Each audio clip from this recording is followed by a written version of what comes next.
ఏమి జరగదని నేను చెప్తున్నాను. అండ్ కొంతమంది బిజినెస్ ఎందుకు క్లోజ్ అయింది అని ఇప్పటికీ రీజన్స్ అడుగుతున్నారండి. బిజినెస్ క్లోజ్ చేయడానికి గల రీజన్ ఏంటంటే 90% ఈ కాంట్రవర్సీస్ ఇష్యూస్ ఏదైతే వచ్చిందో దానివల్ల. అండ్ 10% ఏంటంటే అలేఖ్య చిట్టి పికిల్ నేమ్తో ఒక బిజినెస్ ముందుకు తీసుకొచ్చాము.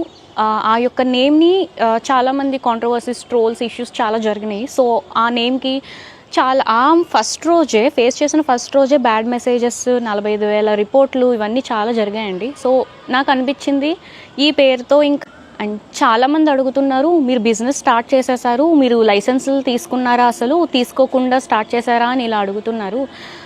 ఇంత బిజినెస్ అనేది ఇప్పుడు 1 year వరకు లాగింది అంటే సర్టిఫికేట్ అనేది తీసుకుని చేస్తామండి. మా దగ్గర టోటల్ 7 సర్టిఫికేట్స్, ఫుడ్ లైసెన్స్కి సంబంధించి 7 types ఆఫ్ సర్టిఫికేట్స్ మేము తీసుకొని అన్ని లీగల్గానే మేము ప్రొసీడ్ అయ్యాము.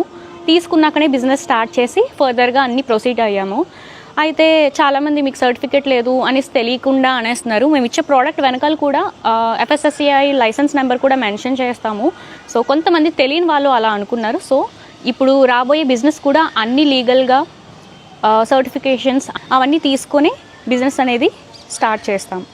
సో ఇప్పటి వరకు జరిగిందంతా దృష్టిలో పెట్టుకొని మేమైతే అలా బాధపడుతూ లైఫ్ లాంగ్ కూర్చోలేం కదండి. మేము కూడా బ్రతకాలి, ముందుకు వెళ్ళాలి, అదే లైఫ్ అంటే. సో మంచి ఉంటాయి, చెడు ఉంటాయి. చిన్న వయసులోనే మంచి చూసాము, చెడు చూసాము. ఏదైనా సరే ఒక తప్పులు చేస్తే అది గుణపాఠంగా తెలుసుకుంటాము. ఒకవేళ మంచి చేసిందైతే ఇప్పుడు ప్రజెంట్ జరిగిన సిచ్యువేషన్స్లో మేము చేసిన మంచి ఎవరు చూడలేదు. చేసిన తప్పుకి నేను మళ్ళీ సారీ చెప్తున్నాను. బిజినెస్ అనేది ఇంతవరకు ఆడపిల్లలు నెట్టుకొచ్చామంటే చాలామంది అప్రిషియేట్ చేసిన వాళ్ళు చాలామంది ఉన్నారు. వాళ్ళందరికీ చాలా థ్యాంక్స్ అండి. అండ్ బిజినెస్ స్టార్ట్ చేసిన కొత్తలోనే అమ్మాయిలు మీరేం చేస్తారు, ఇవన్నీ మీకు అవసరమా, జాబ్లు అవన్నీ చేసుకోండి, బిజినెస్లు అన్నీ మానేయండి అని ఎగతాళిగా వెటకరించిన వాళ్ళు ఉన్నారు, ప్రోత్సహించలేని వాళ్ళు ఉన్నారండి. మా ఫ్యామిలీలో ఉన్నారు, చుట్టుప్రక్కల సోషల్ మీడియాలో కామెంట్స్ కానీ చాలామంది హేళనగా కూడా మాట్లాడారు. పచ్చళ్ళు అమ్ముకో, ఆఖరికి ఇంత చేసి నువ్వు పచ్చళ్ళు అమ్ముకుంటున్నావు ఇలా అంటున్నారు. బిజినెస్ అనేది అండ్ ఇప్పుడు పెట్టబోయే బిజినెస్లో వీళ్ళు రేట్లు తగ్గించేస్తా అంటున్నారు. రేట్లు తగ్గించేస్తే క్వాలిటీ తగ్గించి ఇచ్చేస్తారేమో అని అనుకుంటున్నారేమో. క్వాలిటీ విషయంలో మేమైతే ఎక్కడ కాంప్రమైజ్ అవ్వము.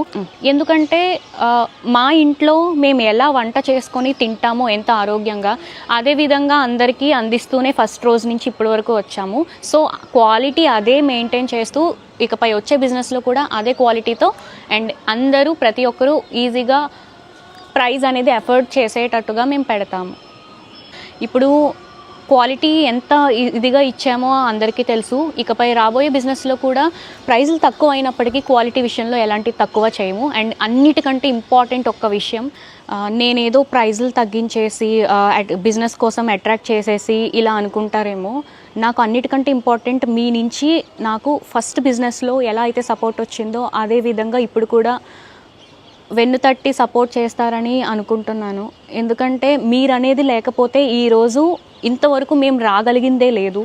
మీరు ఎంకరేజ్ చేశారు కాబట్టి ఈ బిజినెస్ అయినా 1 year వరకు మేము సక్సెస్ఫుల్గా లాక్కొచ్చాము. సో అదే సపోర్ట్ ఈసారి కూడా ఉంటుంది అని మేము అనుకుంటున్నాము. మేము ఫేస్ చేసే